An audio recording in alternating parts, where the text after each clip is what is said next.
Առաջինը վերաբերվում էր BH համակարգի սերվերային բազայում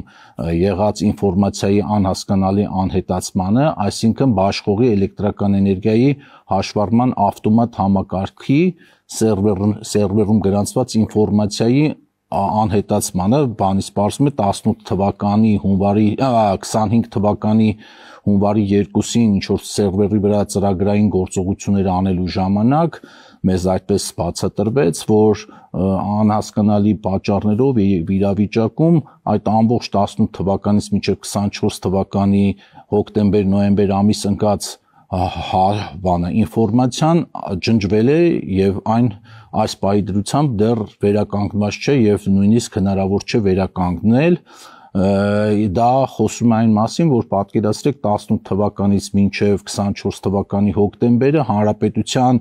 այդ բոլոր սպառողների հաշվիչների ցուցմունքները, որոնք որ պետք է ամեն 3 ամիսը մեկ արխիվացվեին եւ առնվազն 5 տարի պահպանվեին, այսօր կանգնած ենք փաստի առաջ, որ այդ ինֆորմացիան չկա։ Չկացել է, մեղմ ասած, եւ սա լուրջ լիցենզիոն պարտավորությունների խախտում է, բնականաբար տեղ է գտել մեր հաշվետվության, մեր նախագծի մեջ որոշման